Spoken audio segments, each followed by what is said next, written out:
হয়ে গেছে, বেশি না। এর মধ্যে আমি এখন ছেঁকে রাখা যে লইট্টা শুটকিটা আছে সেটা দিয়ে দিব। তো পেঁয়াজ আর রসুনের সাথে শুটকিটাকে নেড়েচেড়ে কিছুক্ষণ ফ্রাই করে নিব। এতে করে পেঁয়াজের সাথে লইট্টা শুটকির যে ফ্লেভারটা আছে সেটা সুন্দরভাবে মিশে যাবে। আর এখানে আমি দিয়ে দিচ্ছি ১ চামচের মতো উঁচু, উঁচু করে মরিচের গুঁড়া, ১ চামচ হলুদের গুঁড়া, দিয়ে দিচ্ছি 1/2 চামচের মতো লবণ। লবণটা অবশ্যই বুঝে শুনে দিতে হবে, কারণ শুটকিতে কিন্তু এমনিতেও অনেকটা লবণ থাকে। তো সবকিছু একসাথে খুব ভালো করে মিশিয়ে নিচ্ছি। এই রান্নায় কোনো রকমের গরম মসলা যাবে না, কিংবা আদা রসুন বাটাও যাবে না। শুটকিতে আদা রসুন বাটা কিংবা গরম মসলা যদি ব্যবহার করা হয়, তাহলে সেই শুটকির ফ্লেভারটা কিন্তু ফ্লেভার যেটা আছে সেটা কিন্তু হারিয়ে যায়। এটা আমার পার্সোনাল ওপিনিয়ন। যারা আদা রসুন বাটা খেতে পছন্দ করেন শুটকিতে, তারা এই পর্যায়ে অবশ্যই 1 চামচ আদা বাটা এবং 1 চামচ রসুন বাটা ব্যবহার করে নিতে পারবেন।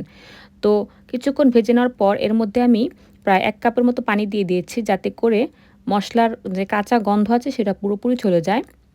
তো ফিরে এলাম বেশ কিছুক্ষণ পর, খেয়াল করে দেখুন নিচের দিকে লেগে লেগে আসছে, আর হলুদ মরিচের যে কাঁচা গন্ধ সেটা কিন্তু পুরোপুরি চলে গেছে।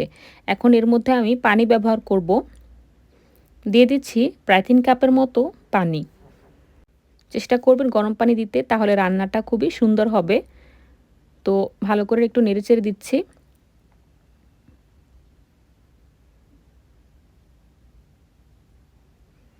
এবার এর মধ্যে আমি প্রায় 3টের মতো কাঁচামরিচ দিয়ে দিচ্ছি ফ্লেভারের জন্য। ঢাকনাটা দিয়ে দিলাম। ফিরে এলাম বেশ কিছুক্ষণ পর, খেয়াল করে দেখুন পানি কিন্তু অনেকটা টেনে গেছে। আর ভালো করে একটু নেড়েচেড়ে না দিলে নিচের দিকে লেগে যাওয়ার সম্ভাবনা থাকে। তো ভালো করে একটু নেড়েচেড়ে নিচ্ছি। রান্নাটা কিন্তু ভীষণ সহজ, খুবই অল্প সময়ে করে নেওয়া যায়। যারা নতুন রাঁধুনি, প্রবাসী, ব্যাচেলর স্টুডেন্ট আছেন, তারা অবশ্যই এই প্রসেসে একদিন রান্না করে খেয়ে দেখবেন। তারপর বলবেন ভালো হয় না খারাপ হয়।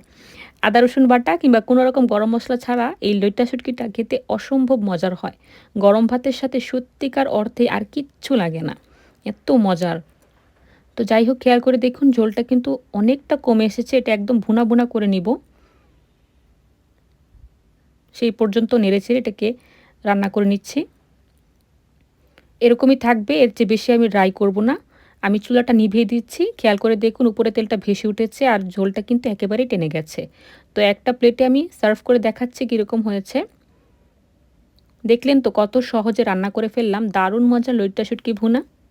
আর লইট্টা শুটকি ভুনা বা যে কোনো শুটকি ভুনায় তেলটা একটু বাড়তি ব্যবহার করতে হয়, না হলে শুটকিটা খেতে ভালো লাগে না।